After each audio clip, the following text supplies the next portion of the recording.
Welcome to the Bitcoin Zodiac, the podcast that explores the intersection of finance and astrology, where we use a combination of spirituality and logic to help us connect the dots in the markets. Hosted by Corinne Florence and Claire Marinan, who both come from a diverse background, bringing with them a wealth of knowledge and experience in the realms of astrology, cryptocurrency, trading, philosophy, investment strategy, and of course, Bitcoin. In each episode, we explore the economics of the markets following the evolution of Bitcoin and cryptocurrency through each moon cycle and astrological transit. Join us on this journey as we explore the intersection of these two worlds that are often thought to be at odds with one another, finance and astrology. Whether you're a seasoned crypto investor, a day trader, or just starting to dip your toes into the world of Bitcoin and blockchain, the Bitcoin Zodiac is the podcast for you. So sit back, relax, and come and expand your consciousness with us as we explore the world of the financial markets through an astrological lens. Good evening. Good evening. Good morning. How are we? How are we feeling? Fabulous. Fabulous today. I had a bit of a rough day yesterday. Not rough, but I really felt those big energy shifts of Pluto moving into Aquarius. It really, really got me good, actually. What about you? Yeah, well, sending you love and healing. It's been odd. I feel like my physical body initially really started feeling a lot of shifts, and then just a lot of thoughts. I've very much been in my head. We took a little mini vacay, staycay to just disconnect a bit from everyday life and routine. And I was just really in my feels, So, thank you, Pluto. Say that, yeah. For the shifts. But so we are here recording today on the 23rd of January, but as of the 21st of January, we had Pluto make its move from Capricorn into Aquarius, kind of like its last little stint in Aquarius for 2024 before it moves back into Capricorn. And then eventually, actually, I think it's November 2024. So this year, we'll have Pluto finally move and stay in Aquarius for, however many years. I think it's until 2040. So we're going to have Pluto in Aquarius for quite some time. And I feel like it's such a period of, or this year is just such a dissolving of the old and really preparing for the new.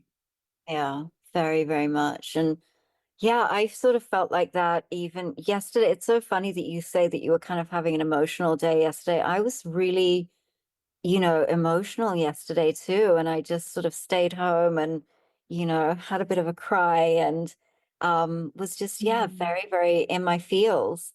And, I spoke to a really good friend of mine. She actually just randomly messaged me out of the blue saying, "Hey, I'm just thinking of you today. I hope you're okay." And I'm like, well, I'm generally really good, but today, I'm just having a bit of a down day. And when I spoke to my mum about it as well, she was like, that these big shifts in energy really affect you. So, you know, um, why don't you just not ignore what you're feeling, but just sort of go, okay, this too shall pass, right? With these energies pass. But should we talk about Pluto and Aquarius first? Because we have spoken about it quite extensively previously, but I think we can do a bit of a refresher on it. Just to kick us off. It is such a big transition. It really is very important for Bitcoin and crypto, in my opinion, because it is like a 20-year cycle. It is one of the outer planets, so they're generally it's generally referred to as like a generational transit. it's not quite an entire generation, but it is a long, slow-moving transit. So it initiates this long-term transition in Aquarius in societal, technological, and collective areas. So Pluto is very much associated with transformation, power dynamics, rebirth, and deep-seated change. So it often indicates areas where profound upheaval and regeneration are required. And then Aquarius is an air sign known for its association with innovation, technology, community, and a futuristic outlook. So it's really linked to rebellion, independence, and unconventional approaches. Um, Sounds like Bitcoin to me, Bitcoin friendly to Oh me. yeah. But Oh yeah. yeah, so we have this transit that suggests this period of significant transformation in all areas ruled by Aquarius, like technology, social structures, and collective ideologies. So it could herald groundbreaking changes in how we interact as a society and how we use technology. So expect a Mm. surge in technological advancements and their integration into the financial markets. So this could lead to the creation of new financial instruments and platforms and new financial innovations, which we have seen coming for quite some time, but it's really interesting to see how this transition is going to play out. So Pluto's transformative nature combined with Aquarius's unpredictability can lead to increased volatility in financial markets. Aquarius is also about the unexpected. So yeah, so for the next 20 years, it could be a little more volatile than we've seen it for the past 20 years. Mm. Um, so Aquarius association with technology and innovation really could lead to broader acceptance of Bitcoin and other cryptocurrencies, potentially increasing their value and increasing their adoption. There could be significant regulatory transformations regarding digital currencies, impacting Bitcoin's price positively and negatively, and also impacting its adoption, depending on the nature of these changes. And I'll speak a little bit more on that later. But really consider at this time investing in sectors that align with Aquarian themes, such as technology, AI, and even renewable energies. So Pluto's changes are often long term. So any investments that you make around this idea really should be investments viewed with a long-term perspective rather than looking for immediate gains. Um, yeah, so that's sort of really all I have on Pluto and Aquarius, but Yeah. I'm really looking forward to this transit. That's why I was kind of caught a bit off guard Mhm. yesterday that those big energies coming through, um, were not, made me feel really kind of like made me feel very vulnerable and very like the ground was moving beneath me. That's kind of the feeling that I had. So Mm. interesting. And and I feel like that is what's the word I'm looking for? That is the type of emotion and feeling that you would get when there is such a big shift. I really think about like in the physical sense, when you're like the earth is moving, we are shifting, we are transforming. So it literally does feel like the ground is unstable because everything is changing. Not only is it Pluto in Aquarius, but as we've spoken about in past episodes, we've only just really shifted into the Aquarian age. We shifted into the Aquarian age as of 2012. And the first 150 years from that is just us creating the new, getting rid of those old ways that are just not serving us towards our higher selves, let's say. And so we're just in such a shaking time. So, I also was looking at things like the Schumann resonance, and just looking at different frequencies and vibrations that we're having in the world. And it is a transformative time. And I think transformation actually is probably the best word for Pluto. It really brings about a lot of transformation.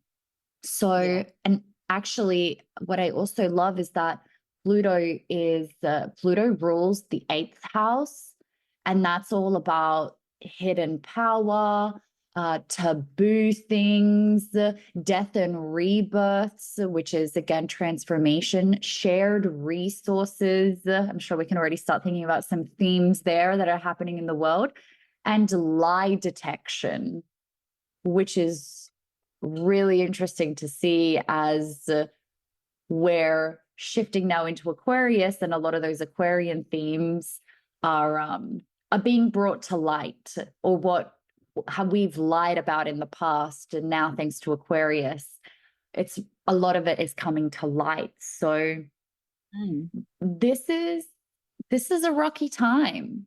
This is a rocky time, and I think that having a cry is absolutely okay, where I have my moments where I know Yeah. I just sit there in tears and I'm like, I don't even really know what's going on or why I'm crying. I just feel like crying. And even just those emotions of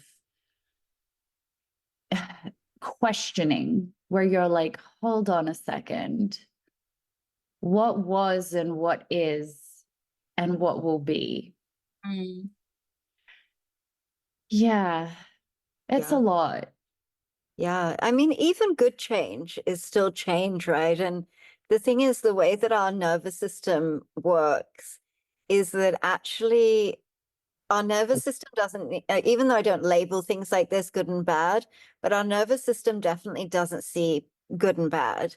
Our nervous Yeah. system is, what am I used to? Where do I feel safe? Even if that is keeping you stuck in a place that you really shouldn't be, and even in a place that you don't like, your nervous system still feels safe there. So I don't want to be in Pluto in Capricorn anymore. I'm ready for Pluto in Aquarius.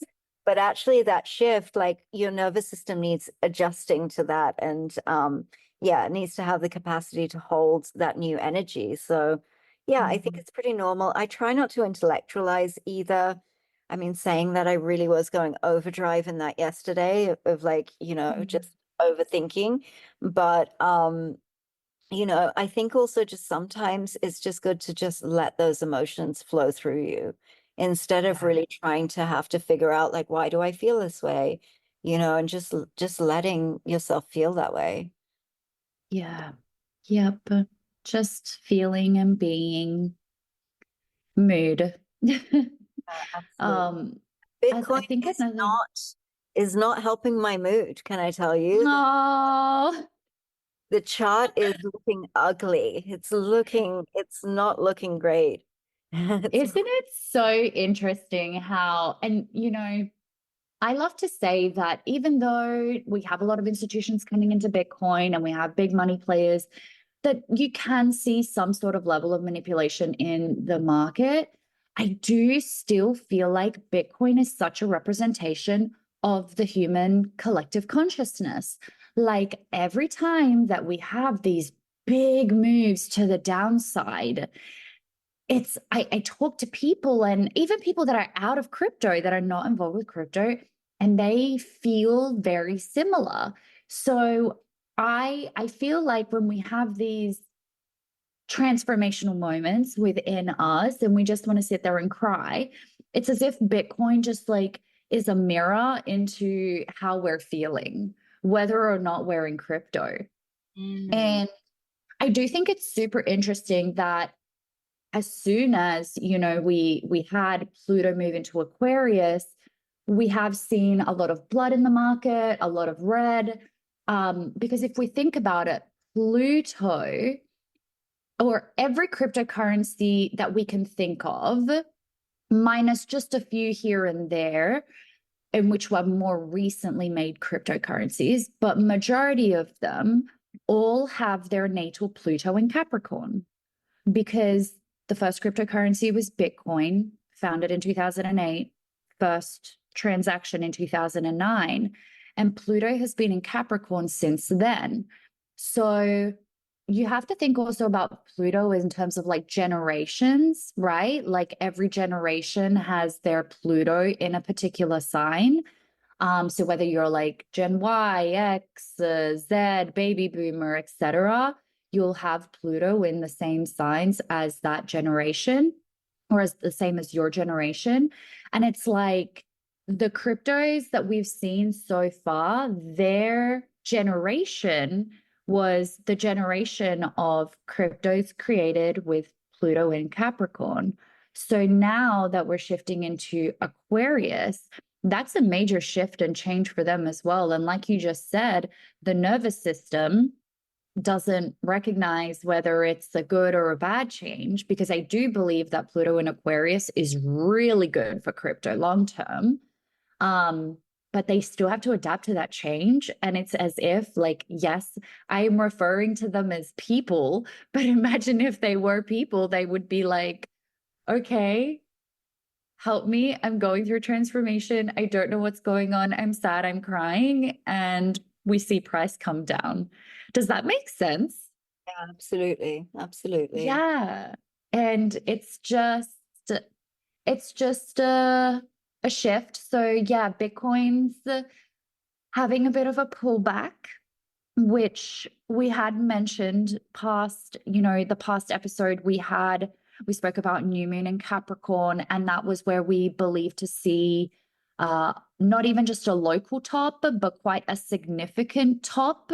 Um, and we saw Bitcoin reach, that 48,700 approximately, depending on which exchange or platform you're looking at. And ever since then, price has continued to just head down to the downside. Also, Bitcoin spot ETF was approved for 11 different institutions. So that's where, and I believe we touched on this last episode as well. We were like, well, we think that the emotions, the hype around the ETF approval, it's as if price had already been factored into the price. And so as soon as it was approved, new moon in Capricorn, that's Bitcoin's purpose, with the sign in Capricorn being its main sign. And ever since then, the local top for quite some time was created. And now we're just heading down to the downside. We do have the full moon in Leo. And for all of you listening, happy full moon in Leo, which we'll touch on soon. But Your full moon. that, my full moon, oh boy, let's see how I'm going to feel in these coming days. If I go missing, guys, it's me just crawling up in a ball and just feeling all the feels. No, no, no. I'm exaggerating. In classic Leo tradition, we just like to make everything extravagant. Drama. Drama. Hey, I like to say we're extra expressive. Oh boy. But so I lost my train of thought. That's so funny. We have got some other, yeah, I mean, look, the I mean, let's just take a moment to acknowledge how ridiculous the actual approval process sort of was. Oh my How God. unprofessional in a manner it came about. I mean, it's just so, I mean, you can't even write this stuff, I swear. No. For those of you maybe who weren't following this, there was a leaked tweet from the SEC's Twitter account announcing the approval of an ETF, and then it was quickly deleted and denounced and what have you, and said that it was, they were hacked and it was a fake, it was a fake tweet. And then the following day, they actually did go ahead and approve these ETFs. But we also have some, selling pressure on the market as GBTC, which we have spoken about, the Grayscale Bitcoin Trust. They are one of the largest holders of Bitcoin on the planet. And I think they own upwards of 600,000 Bitcoin. And they were also approved for an ETF, so they will be rolling that trust into they are rolling that trust into the ETF. Previously, that ETF, that trust was trading at a net to asset value, a negative net to asset value that was trading at a discount. And so a lot of people who were in that trade, it was actually a really great trade if you were in it, will be taking those profits that they made when they purchased. They were basically betting on Grayscale getting an ETF, and they were buying at a discount, and then it was rolled over, and so that discount is now closed. So you see a lot of people selling there. You also have seen FTX, who just will not stop haunting the crypto market, also sold about $1 billion worth of Grayscale Bitcoin ETF yesterday. So there are a lot of outflows. And also, again, with the Grayscale GBTC, they are also the highest price ETF in terms of fees. And so you see a lot of investors that were previously invested in the trust. Now that it's been rolled over to the ETF, they're also withdrawing their funds from that ETF because there are cheaper ones elsewhere as well. So there is a lot of downward pressure on the market from a practical point of view as well. So yeah, we are seeing that for sure. Yeah, transitions, transformations happening everywhere. Just for anybody that maybe is newer to the space or doesn't know, I did want to just specify. So the SEC is the Securities and Exchange Commission. And I think it's important to just even look at this because I love helping people understand that I feel like we're all just these big children living in the world and just trying to figure it out. And the idea that the SEC, Securities and Exchange Commission, whose job and role is to create security and safety for the consumers or the customers inside the markets, right? And they enforce laws against market manipulation, to have them go and apparently have their account hacked, apparently didn't have their 2FA, their two-factor authentication, put into their X or Twitter account, right? It just seems like absolutely ridiculous. If this had been any other person or entity that went and did that and created what is, at the end of the day, whether it was done on purpose or not, it was a market manipulation, Yeah. it was very wrong. It was very wrong. SEC, And if it was anyone else, the SEC would be suing them. exactly. Exactly. And I'm like, so who got fired here?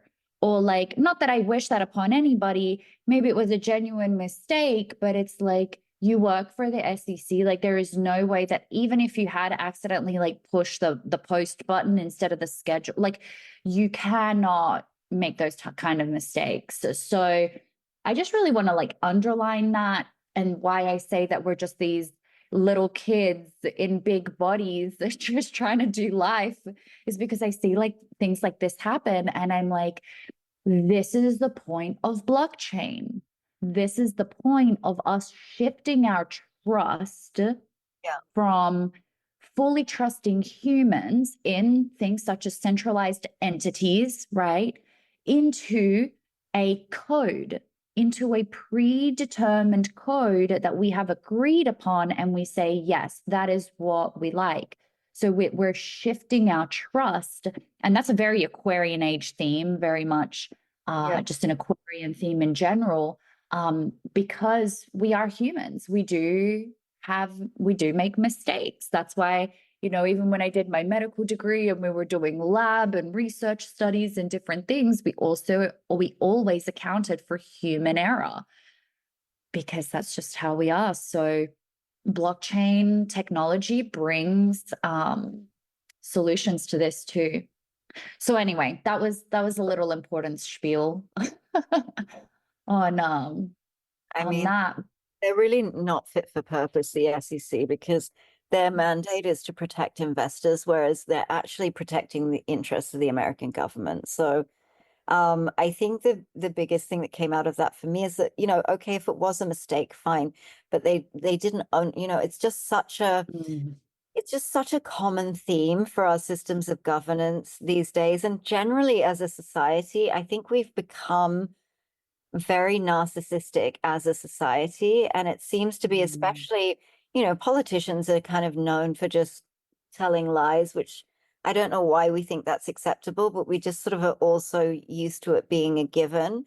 And so again, it's just one of those things, instead of just owning up and saying, hey, we made a mistake. We really messed up here. They just tell another lie, and pretend that that never happened and just continue on.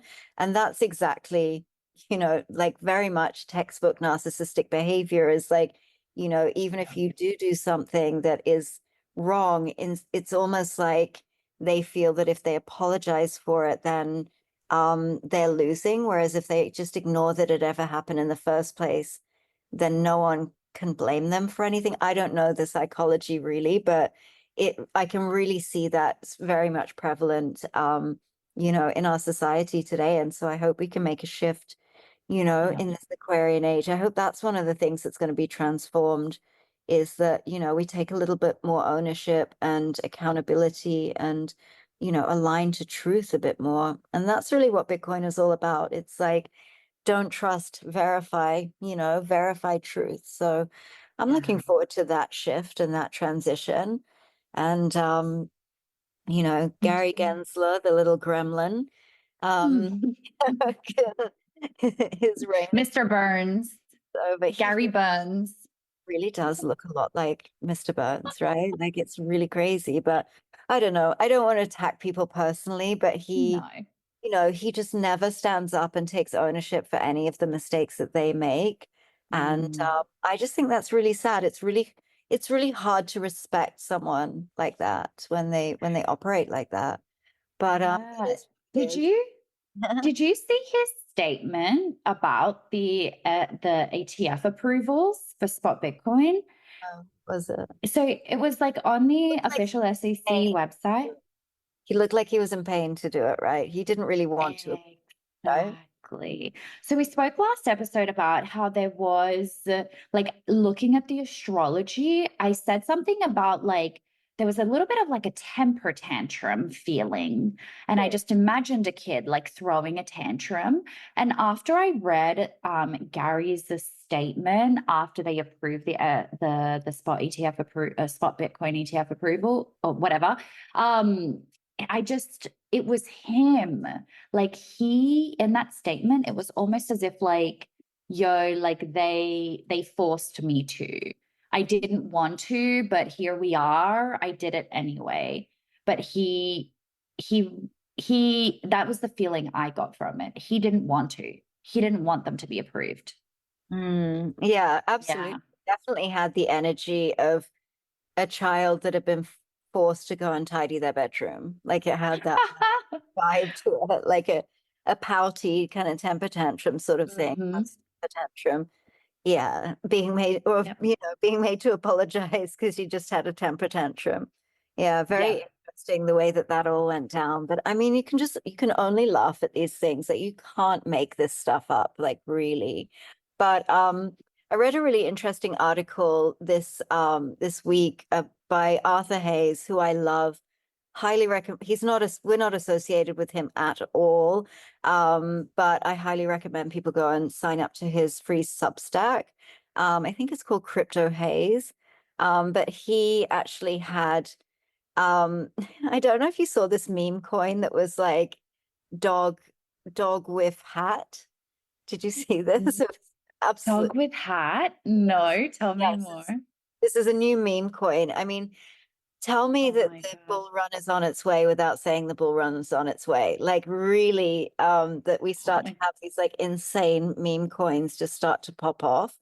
But anyway, that's what the name of the article is. It's called ETF with hat, and it's got a picture of Gary Gensler in a beanie. Um, so, but the actual article was really, really good. And it was talked about something that I talked about last week in regards to these being a bit aware of, what these ETFs are actually about. And he went into a lot of detail. He may or may not have been listening to our last week's episode and picked this up from me, but he's gone into a lot more detail. So I will put the link in the show notes to read the article. But really, he's talking about how, the reality of, this is my words, not his, but the reality, as I've said before, of the system of central banking is realistically the system of central banking is just an idea. And Bitcoin is also an idea. And because we have put so much attention, every person on the planet basically is invested in, puts our attention towards and, puts our energy in the form of monetary value in the system of central banking. So this is a very, very powerful idea because of our attention and our investment in it. And basically, when someone sees another competing idea, like a very disruptive idea like Bitcoin, the people or institutions that really control the system of central banking, the um, the adoption curve of Bitcoin, which by the way is steeper than the internet, really must scare the shit out of them, whether they, like to Mm. downplay it or not, and Bitcoin is a very small asset in the grand scheme of things, but that adoption curve um, would really be quite scary to them, I think. And so we've seen countries over the years ban Bitcoin, but as we all know, like banning something kind of brings out this rebellious, nature in us, and it draws more attention and it makes people want it more. Like think of times of prohibition when people,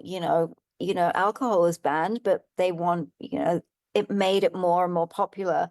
I think of it in terms of like recently the more they try to ban Donald Trump, the more his supporters are obsessed with him. It's almost by them trying to ban him and trying to cancel him, it's almost given him more power. And so, if you really want to get rid of something, if you really want to kill something, then you starve it of oxygen. You don't give it any attention. But really, what has happened with Bitcoin? So they tried to ban it, but that didn't work. It kind of made it stronger. And so really the goal would be, if you wanted to kill Bitcoin, the goal would be to slow adoption of Bitcoin, of actual Bitcoin. And so I do think that in a way these ETFs will be somewhat successful in doing that. I don't think they will stop adoption of Bitcoin, but they have slowed it in a way because we as a society, as a human species, we will do anything to avoid pain. So we will sell our souls basically for the sake of convenience, to avoid the pain of inconvenience. And we will do anything for the illusion of safety. And really, at this point in time, as I touched on last episode, I think what these ETFs do is that a lot of people will be like, it's just so much easier to just get exposure to Bitcoin through an ETF. I can just call my broker. I can use this app on my phone. It's such a pain to like on ramp into crypto. It's such a pain to then transfer into cold storage. It's a hassle. It's inconvenient. And, I think that that's really what is happening is that almost they have managed to circumvent the attention that is on Bitcoin and sort of channel it and keep people still holding value in their system rather than moving over to Bitcoin and storing value in the Bitcoin network. And so touche, I think they will be some, depending on your view of success, I think that they will achieve some amount of success in that because I think a lot of people um, will kind of choose that option, which is kind of sad. But I think that's reality. We already see that attitude even when it comes to centralized exchanges. There's time and time again, people are told don't keep your crypto on centralized exchanges store them in your own wallet, not your keys, not your crypto. And yet still time and time again, people leave their coins on because they're like, oh, it's not that much money. I can't be bothered. It's a hassle to transfer them into the wallet. What if I do it incorrectly? All of those things. So we already see that with exchanges. I think we'll definitely see that with ETFs, and especially with people who are not necessarily like crypto native. And so in the sense, that is like a success for the powers that be within the central banking system, because they've managed to convince you that you are exposed to Bitcoin, but they still get to keep that value, that attention, that representation of energy and attention in their system, which they control. So there is that. The other side of that conversation as well is that I've spoken about inconvenience. The other side of that is this illusion of safety. I do have a feeling, um, last week I spoke about how I do believe, and we're already seeing it in the background, it being made more and more inconvenient to on-ramp into crypto and to purchase Bitcoin, actual Bitcoin. So that there is a definite coordinated effort in that. You've experienced it even in Australia, Corinne, where it's Oh, very, yeah. very hard for, banks are just not allowing you to on-ramp into crypto. So it's becoming much more inconvenient. And I think the next phase of that is the other side of it, which is what we'll do for the illusion of safety. I think that feeling of safety and security in cold storage there will be something that will attempt to undermine that. So I don't know whether that's an attack on cold wallets, or we've already had a hint of it with Ledger earlier this year. But I think I personally am choosing to diversify my cold storage options so I don't just have everything tied to one, just tied to Trezor, for example. So I think that we could see something like that. But I think overall, I don't think it will stop Bitcoin. But again, I think the goal is not necessarily to stop it, because I don't think that there is the network effects that Bitcoin has. It is impossible to stop. So the goal, I think, really has been on the agenda, has been to slow the adoption. And without even realizing it, even though it looks like, oh, wow, Bitcoin's becoming so mainstream, um, the adoption of real Bitcoin self-custodied has been slowed somewhat, or will be slowed somewhat by these ETFs. But it is what it is, and I think it's up to the individual to, if you are looking to get exposure to Bitcoin, having a look at all of the options and why, you would choose to self-custody versus using an ETF. So yeah, Yeah. that's my take on that. So, so important, everything that you just said. And I feel like this is where as we spoke about last episode, the revolution, the awakening happens, where we are being invited and a little bit pushed to step into what I call self responsibility. And very much, we can see that in every area of our life in the world, but we can really look at it even just from a financial standpoint. And that's what crypto, I really believe, came here to do. And it's very bringing it back to the astrology very much, with like even the whole Aquarian age, Pluto in Aquarius. Actually, we're also in or the Aquarius season right now, and we're just seeing a lot of these Aquarian themes. Aquarius is all about like being independent and intellectual and about technology. It also has a very strong sense of like social justice and desire for change, and it's very forward thinking, and it wants to make the world and everyone around it a better person and a better place. And so I really look at this and I'm like, we're being invited to step away from this old system. Once again, ETFs, central bankings. There, we can really look at it like a very Pluto and Capricorn phase, where it was about, okay, I can just rely on somebody else to take care of that for me. Whereas now we're stepping into no, it's about you having this self responsibility of you owning your own assets, you being in control of your money and your finances. And challenges will come up along the way, as per with anything when we're going through the transformation of it all. But this is where we as the people get to choose, and we get to help each other to step into that self responsibility. So I actually think it's really exciting. I think that we need to help each other, very Aquarian too, work together as a community to help each other understand, okay, how can I easily and simply be in ownership of my assets? Because what is fear? And fear is the main emotion that they will continue to play upon, creating the fear of, as you were just saying, Claire, like, oh, like, okay, there's going to be maybe another attack on some other cold storage or another one like what happened already with Ledger. And so they're stepping into your fear. But what is fear? Fear is typically when you don't know something, when you're not knowledgeable on it. And that's why they say, you know, one of the first steps to overcome fear is to actually like study and get to know what is that fear, where is it coming from. And so it's similar here. When you don't know something, you're not confident with it, then of course you're going to be scared.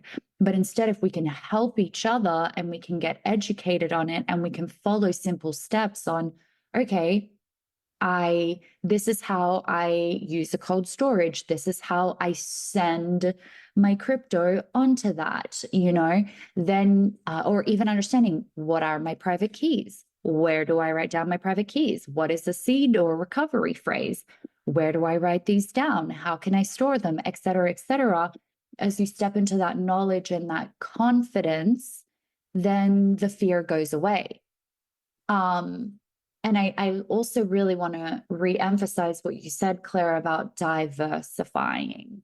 You know, we talk a lot about diversifying maybe on your portfolio, like as in which crypto maybe you're invested in, or in general, you hear every industry talking about diversification, really important.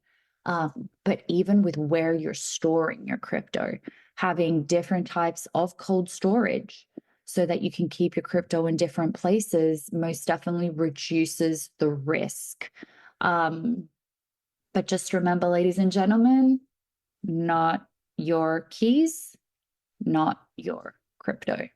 So it's really important that we learn that and we start to step into that self-responsibility, which empowers us so much, Claire. I love it. I'm so excited for it. 100%, 100%, because the reality is that, like, yes, we want everything to be convenient, and we, you know, as I always say, I don't say safety, I say the illusion of safety, because, you know, safety doesn't really exist. It's not something that really Nope. exists. And so in order to sort of lead people into a certain direction, fear will be used on one side, and then illusion of safety will be used on the other side. And yeah, that's just the game that's always played, right? Yep. That's right. That's right. There is, you know, the illusion of safety. There is risk in everything. Literally everything. You just sitting there, standing there right now, listening to this, there's a risk. But they do put this idea that we need to be safe all the time. Um, and there is never 100% safety. Yeah, and So, so the you know, the emphasis is always that, you know, they are the arbiters of safety. They will keep you safe. And you yeah. know, again, we were talked about the SEC. I mean, this is the biggest joke that I've ever heard. You know, who are they keeping safe? You know, I even know. around FTX and things like that, they completely missed FTX, but they were too busy, you know, taking down some tiny Russian crypto exchange that no one had ever heard of. So I know. yeah, I don't Yeah. think they're really a trustworthy environment to be relying on to keep you safe. You've got to keep yourself as safe as possible, and 100%. do that through measured risk. It's not about ever being Mm. 100% safe with anything. So yeah. Exactly. And so I think that, coming back to also just looking at Bitcoin and price right now and its direction, I think that we've got some really great buying opportunities coming up as Bitcoin does head down to the downside. As we, are here on the full moon in Leo, we spoke about Pluto and Aquarius. I feel like these are very important. What's the word I'm looking for? Transits, aspects that right now are pulling Bitcoin down. Um, I found the astrology, the general astrology of Bitcoin during this full moon as well, quite interesting. The full moon is actually happening on the rising sign or in the rising sign because Bitcoin's rising sign is Leo. And it's happening specifically in the 12th house. So, the 12th house is all about the subconscious, it's about endings, it's about dreams.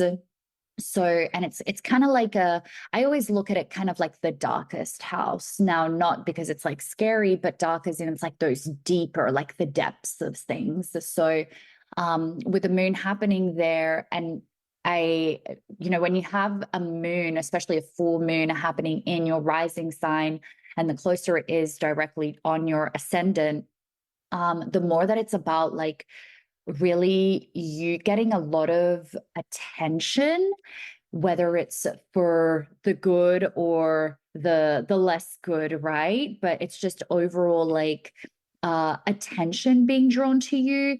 And I feel like we're already starting to see that with Bitcoin coming down because a lot of people are like, oh, the ETF was really bad for Bitcoin. But that's just, we don't trade the news, but that's most definitely starting to get a lot of attention.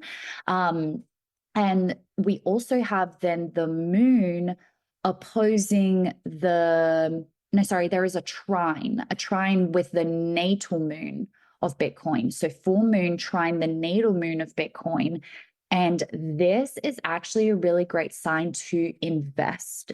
So in financial astrology, this is a sign of like, hey, good investment opportunities are coming up. This is by no means financial advice. It's not saying, oh my God, it's the full moon, buy now. No, it's just starting to give us hints of like, hey, this is good for Bitcoin in this case. It's going to continue to be quite popular, or maybe even more popularity coming along. It's going to get more attention. And this is typically a sign of like, get ready because there's going to be good buying opportunities. So that's really cool as well. And the only other thing that I see that's quite interesting with this full moon, specifically looking at the full moon, is that it is in opposition to the natal Mercury. And I see that kind of like a misunderstanding. And I believe, and how I'm kind of like receiving this intuitively, is that it's going to be a challenging time for the investors. So maybe those people that are currently holding Bitcoin, it's kind of like their faith being tested, and maybe really testing whether they understand in the long run, is Bitcoin going to be okay? Or is there a misunderstanding of, oh no, panic? Do I think that I need to sell Bitcoin because we're going to continue coming down? So there most definitely is this pullback energy. And Pluto, I think, is also interesting to look at from the transit perspective, specifically for Bitcoin during this time. As we said, it's just recently moved into Aquarius. And so it's getting closer and closer and is becoming conjunct with both the natal Jupiter and the natal Mercury of Bitcoin. And let's talk first about Jupiter. So, I just lost my notes here.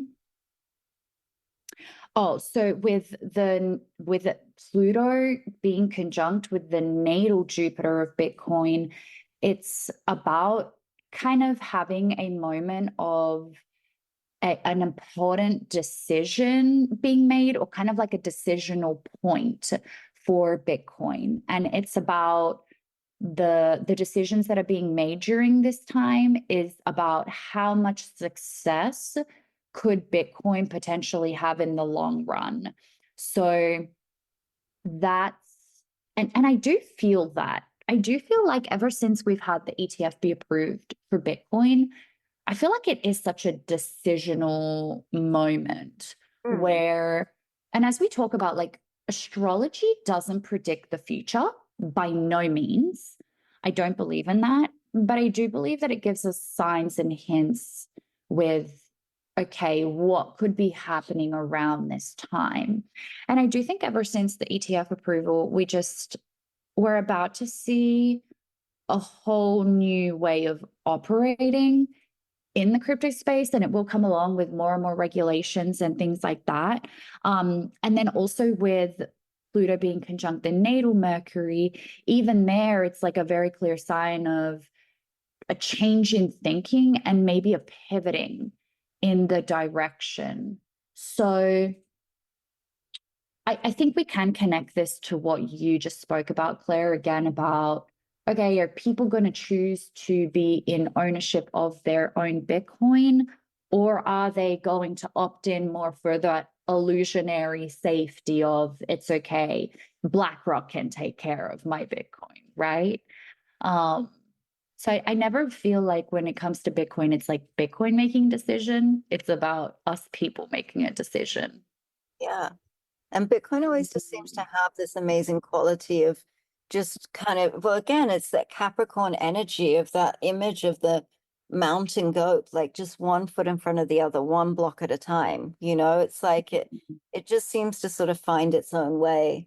And yeah, I mean, I don't want to be entirely negative about the ETFs. They're not really of interest to me, but they're not entirely bad either. There's Yeah. arguments for and against. We always knew that institutional money at some point would come into Bitcoin, and so this Yeah. is this is coming in, and so it's not entirely a bad thing at all, and it sort of pushes us more into like highlighting regulation. Again, that's that like Aquarius energy of um, opening things up in terms of innovation and technology and getting things regulated. And so, yeah, I don't think it's an entirely bad thing, but I just think there's things definitely to be aware of, as always there. Yeah. 100%. And continuing with the astrology, we can also talk a little bit about the planet Venus, Hmm. because so I got, Add onto the full moon actually before we oh, get, please do. because that's super interesting. I love this Yeah. Venus analogy that you have. But yeah, I mean, it is interesting, this Leo, because it's generally associated with sort of like qualities like confidence, creativity, and sort of flair for the dramatic, as we said before.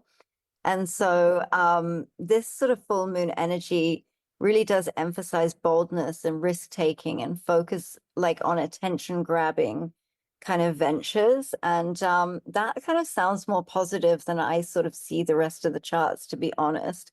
Um, so, but it also, Leo energy often also relates to leaders and prominent figures. And so the actions of key market influencers or companies, could have an oversized impact on the market during this period. And I think we're already seeing that the FTX estate, GBTC, Gary Gensler, all of these bigger market influences are really sort of influencing the price action at the moment. And so Leo usually suggests a period of like heightened drama, which I think we're definitely seeing, and confidence in financial markets, which I'm not sure. I think this is going to be a bit of a shakeout. And I do sort of want anyone listening to not be concerned. Like a couple of episodes back, we did mark out those levels if you want to return back to that episode. and I think it was the new moon in Capricorn. And we talked about the levels that would be healthy for Bitcoin to come back to. And so, and to not be alarmed by that. So to have confidence, to have the confidence that when, it looks like it's just could continue down, to be like, no, we're actually at a key level and I'm confident to get in at this point. Not right this second, but if you go back to that episode, you can see some of the levels that we could get to, because oftentimes we get these kind of gifts of a pullback, which don't feel like gifts at the time, but they really are, because you get the opportunity to purchase at a lower price. But sometimes when you get to that level, it's too scary, and all of the news around Bitcoin and crypto is very bearish. And so, some people take it's scary to jump in and to grab those opportunities. And before you Yeah. know it, we're back up at 50K again. So really have that sort of confidence to be able to know the levels that you're looking at and where you want to get in, and and go for it. Um, Yeah. Can I just add in there before I forget? Because I feel like another important energy around Leo and what you're talking about. And I actually, we're going to have to bring it here to a podcast episode one day, because I did this really cool session one time where I spoke about looking at your own astrology and identifying your characteristics or underlying characteristics as an investor.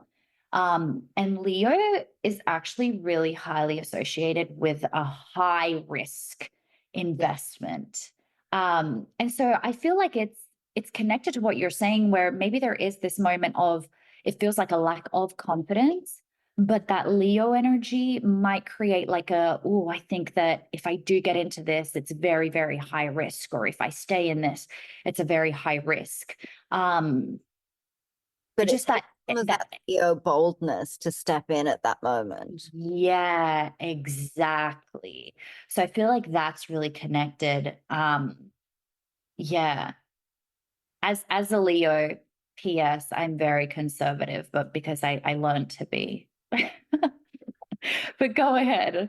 I felt like the high risk was really important there. But I feel like it's more of a feeling than an actual fact Right, during this time. right, right. Yeah. And Leo is all about courageous boldness. And sometimes when, what is that famous saying? I'm going to absolutely butcher this quote, but it's like, when there's blood in the streets, that's really when you should buy. Mm, And so yeah, it takes courage, that actually it takes does. boldness and conviction in what you're doing. So Yeah. absolutely. And yeah, and I think the theme of this full moon with Leo, and then the opposing sign of Aquarius, in the sun in the opposing sign of Aquarius, it's really about, on a personal level, transforming suffering into strength. So overcoming the fear or anxiety that you may have around fitting in or belonging, and bravely revealing your authentic identity. So Aquarius really inspires a collective transformation through individuality and expression of your unique self. So Leo, it's this really interesting opposition where we have Leo kind of helps us figure out what and who that really is. So Aquarius is this collective transformation through individual expression of our uniqueness. And Leo actually sort of like pulls that out and helps us figure out exactly what and who that is. So Leo is the what and the who. Aquarius is the being. And so if we're going to create and live in a world that has never existed before, we must show up in a way that we never have before. So it's really sort of like letting this full moon in Leo support you in your unique creative expression and show up unapologetically in that.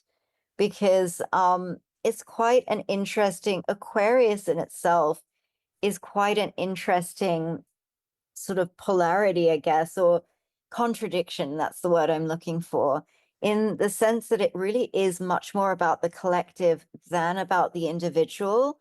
but the collective is strengthened by each individual being in their unique creative expression of self, right? So it's quite interesting in that way. Whereas ordinarily, and everybody is going to have to adapt to this kind of Aquarius way of thinking, because it is quite different. Like oftentimes we would see that the collective versus the individual is at polar opposites, where actually Aquarius thinking it's really not. It's like the individual has to be strengthened and has to be in that individual expression of self to be able to contribute to the collective and shift and transform the collective. So that's quite interesting, I think, to think about through this full moon for sure.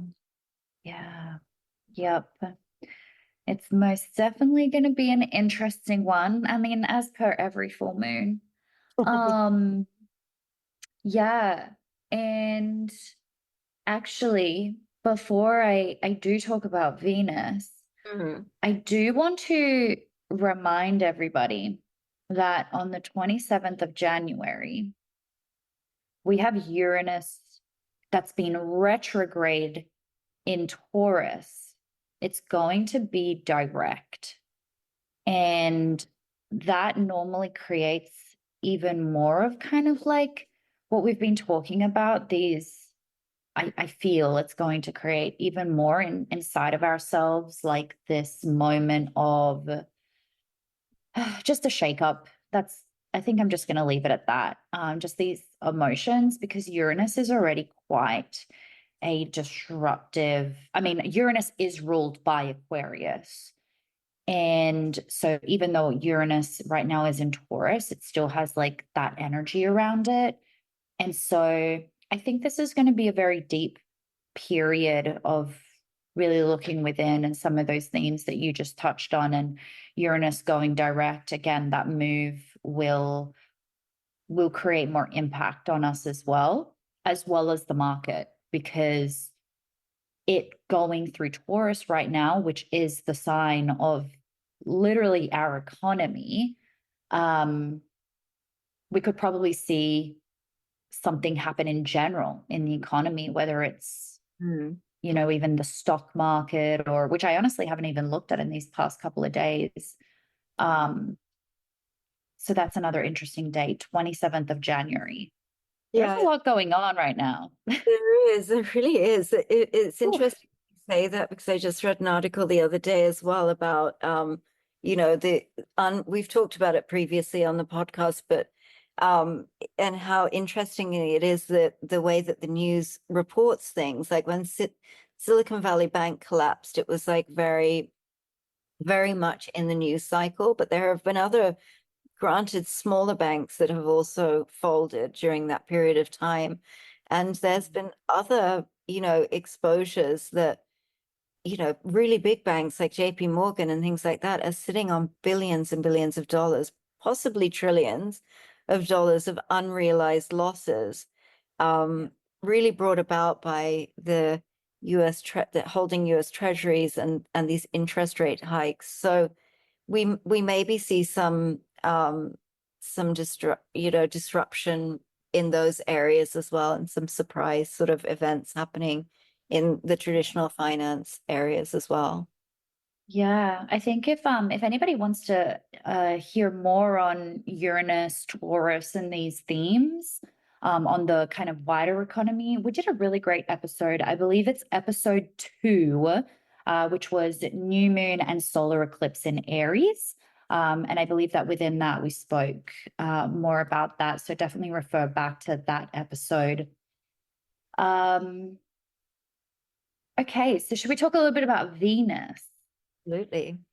Because I feel like, I don't know, Claire feels similarly, that Venus in financial astrology is often forgotten about, maybe, or it's kind of like put to the side, because people know Venus to be the planet of love, you know.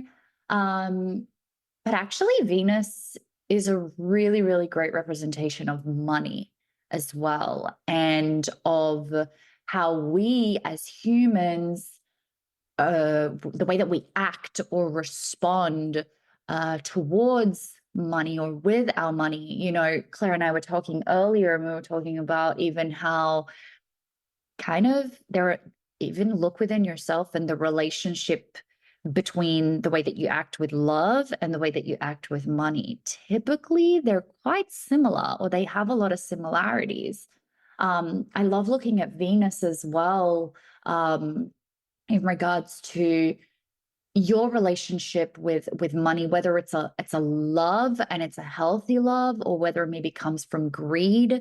I actually feel like it can bring up if there's any underlying potential addictions around money. I was actually just having this conversation with my dad last night about how um how people forget that money can very much be used. I mean, it's a substance as well. If you can very much even create addictions around it, you know, with things such as gambling or spending. And there's some really interesting science behind that too, which we won't get into today.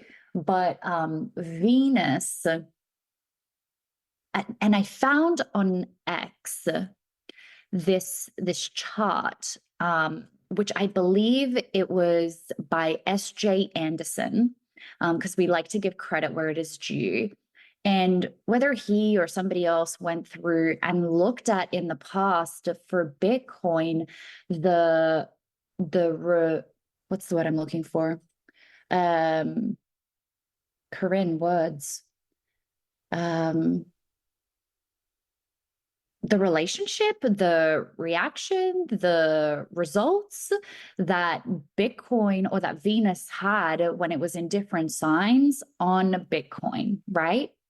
So, anyway, Venus from the 23rd of January, so also recently, just shifted into Capricorn. Now, prior to this, it was in Sagittarius, and before that, it was in Scorpio.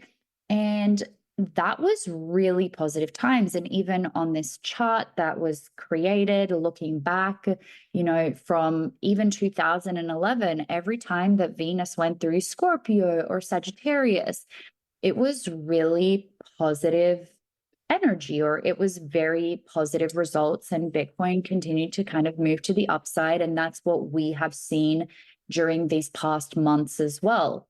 Now, however, when Venus moves into Capricorn, and in particular the past 8 years, or even more so the past 3 years, there has been a negative response or a negative result in Bitcoin.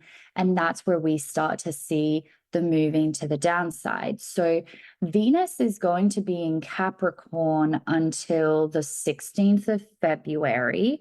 And that is very much it's like an additional puzzle piece to what we've been talking about with the full moon in Leo, Pluto first shifting into Aquarius, Uranus going direct. All of these little energies put together, which are very much indicating price coming to the downside for now for Bitcoin. Now, after that, Venus is moving into Aquarius, so that will be the 16th of February. And in the past, that actually looks really positive for Venus. Bitcoin has responded well to that. So, of course, we can't fully just rely on that. We do need to look at the other energies around it. Like I do see there's going to be a full moon in Virgo, which is historically has been actually the most unfavorable moon positioning for Bitcoin. So we've got to look a little bit deeper into that energy and what's going on around that time astrologically. But coming back to today and what we're going to probably be seeing as we head towards the new moon in Aquarius is more to the downside. I do feel like it's going to be short-lived.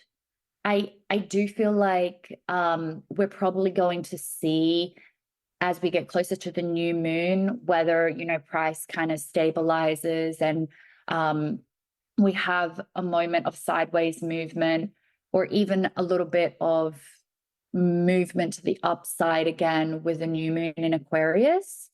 Before then we continue to the downside as we head towards the full moon in Virgo, which will be on the 24th of February. So yeah, as we were saying before, I think this is just the time to really get ready for those buying opportunities. As the astrology tells us, it's probably a nice time to be looking at investing. Yeah, absolutely. And we also have Mars in Capricorn as well. Mars is actually Mm. exalted in Capricorn, and it's been from the 4th of January to the 13th of February.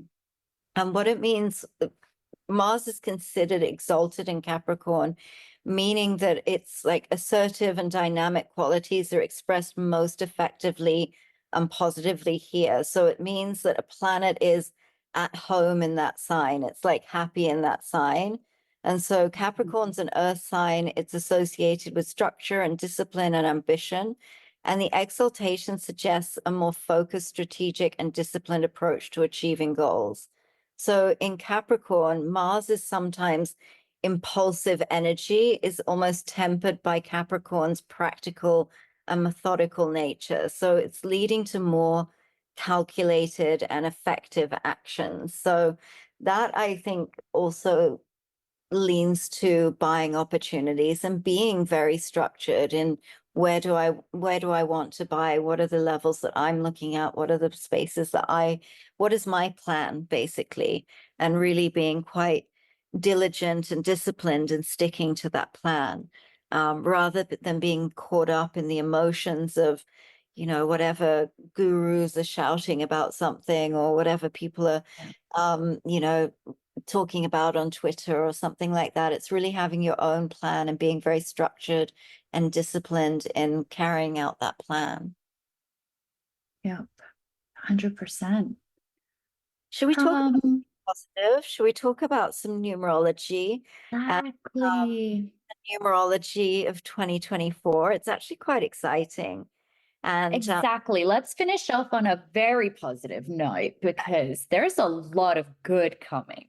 yeah, it's absolutely. I mean, it looks a little dark. It's always sad when there's a red day for Bitcoin. We're always sad, but these things are really healthy and they're nothing to be scared of and they're nothing to be sad about.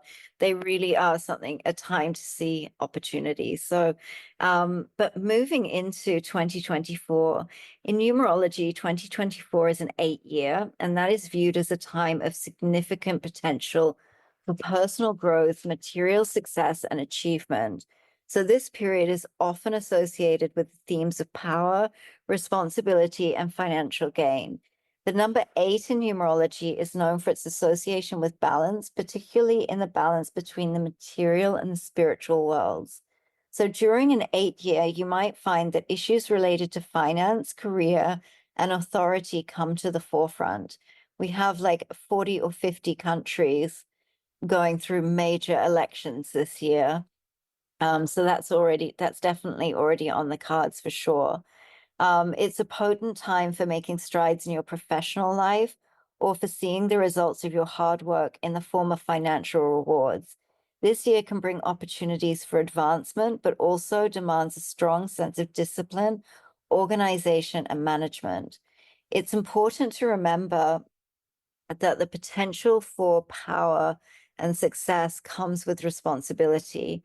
In an 8 year, the way that you handle your power, whether it's financial influence over others or personal strength, is really crucial. This period may test your integrity and ethical standards, urging you to act responsibly and justly. It's also a time to be mindful of the balance between the material and the spiritual. While the 8 year can bring material success, it also calls for consideration of deeper, more spiritual, non material aspects of life. It's a year that can really bring about powerful transformation, but this transformation can be in character and internal strength, not just external success.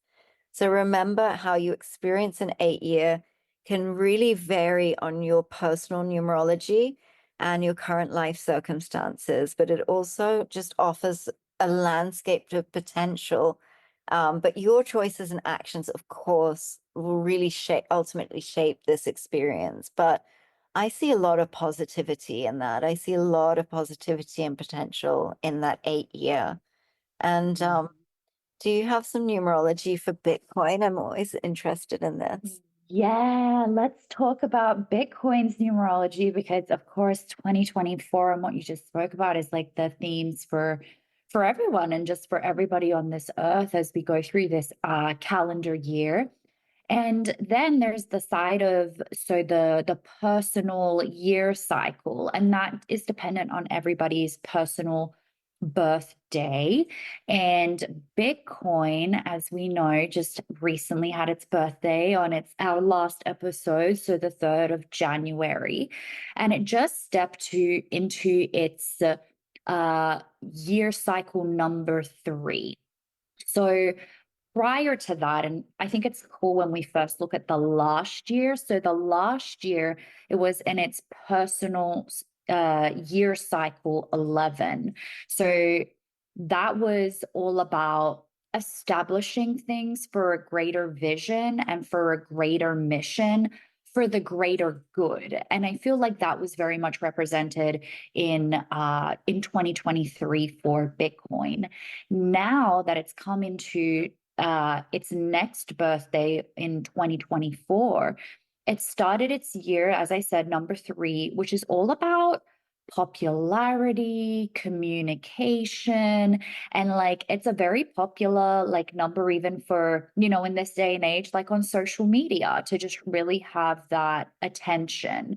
And I loved seeing how as soon as Bitcoin stepped into that year cycle for itself, we had the ETF approval for it. So it's kind of like already really preparing us for what this next year is going to look like for Bitcoin. Just a lot of popularity. It's going to have a lot of attention.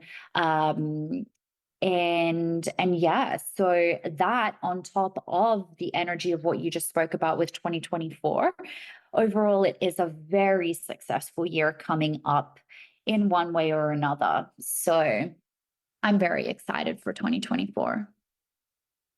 Yeah, me too. Me too. I think that it's going to be a really positive year, not without its bumps and ups and downs, but I think it's going to be a really good year. And I think as well, in terms of Bitcoin, like yes, it looks red today, but it's nothing to be scared about. It's that's really what I want to communicate at the end of this episode, is that it's like look at it as an opportunity, and don't let anybody freak you out and scare you out of the market. Exactly, because I think that's, let's just say, their plan. That's on But purpose. Yeah, we're here, we're aware, and we know the steps to take. And just remember, if in doubt, zoom out and look at the bigger picture. absolutely. I think we'll end it there. Yeah, well, happy full moon in Leo, everyone. Happy full moon. Have a good one. Peace, love, and Bitcoin. Yes. Peace, love, and Bitcoin. Thank you for joining us for another episode of the Bitcoin Zodiac podcast. We hope you enjoyed our discussions about the evolution of Bitcoin viewed through the lens of financial astrology. This podcast does not offer financial advice, so please make sure you do your own research. And stay tuned for our next episode, where we will continue to dive deeper and build off these perception-expanding topics.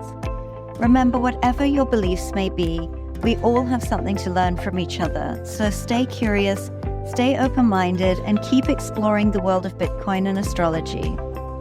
As always, may the stars align in your favor and your crypto investments prosper.